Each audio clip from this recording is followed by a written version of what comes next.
So let's begin our discussion with why access modifiers are required. In real world, there are many objects. For example, an electric switch is an object, a camera is an object, an airplane is an object, and also a laptop is an object. Every object has its own usage in real world. For example, the purpose of electric switch is to allow or disallow electric current to pass. Every object internally does some processing. It may need some information for that processing. For example, if we switch on the TV, it processes incoming signal and converts it into a picture which is shown on the display. In this case, signal is the information to be processed, and television has circuits to process that information. The essential principles which are used in object-oriented programming methodology are inspired from these real-world examples. Object-oriented programming is a programming methodology in which everything is based on concepts of objects. Each object can contain some information or data as well as the processing instruction which are required for processing that data. In object-oriented programming, a computer program basically contains a lot of objects. The objects are created as and when they are needed. Many of those objects interact with one another to produce some meaningful results. C# is object-oriented programming language. C# supports creation of custom types via classes, records, and structures. These custom types serve as a template for creating objects.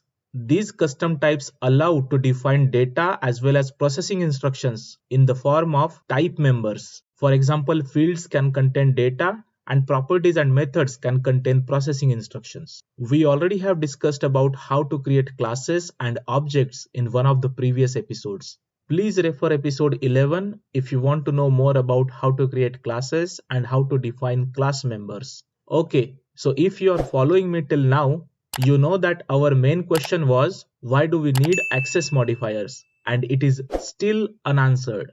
There are many basic principles in object-oriented programming. Two of them are abstraction and encapsulation. Abstraction is basically hiding complex procedures from the consumer. So, abstraction is the idea of defining or understanding something through its essential properties and behaviors.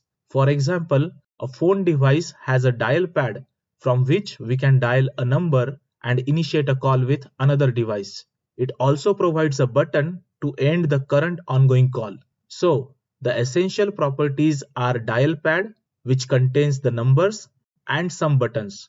And the essential behavior is we should be able to initiate the call and we should be able to end the ongoing call. Now, what is encapsulation? Encapsulation is basically a way to achieve abstraction in such a way that the whole implementation reduces to its abstraction. It is basically about making your implementation a black box and only abstraction should be visible to the consumers. So let's take the same example of a phone device. It has a dial pad which is abstracting the functionality. It also contains a lot of other supporting things, like it knows the digits you have pressed. It knows how to send signals when the call is initiated. It knows how to process the incoming signal and produce the sound. Now all these things are part of same phone device, but they are hidden from the end user. This is encapsulation. All the functionality is bundled together in such a way that complex parts are hidden and the whole cell phone device can be understood via its abstraction. So the bottom line is, abstraction is to describe only essential properties and behavior of a thing.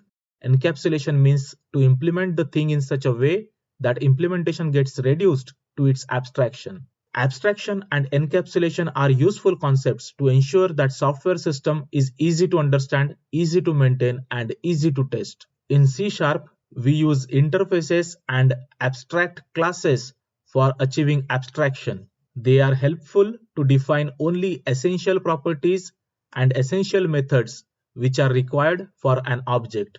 Then how do we achieve encapsulation in C#? For that purpose, we can use access modifiers. When we declare a type, access modifiers help to hide the complex data and processing instructions from the consumers of those type. I hope you are with me so far, and I hope you are clear now about why access modifiers are needed. So let's move on.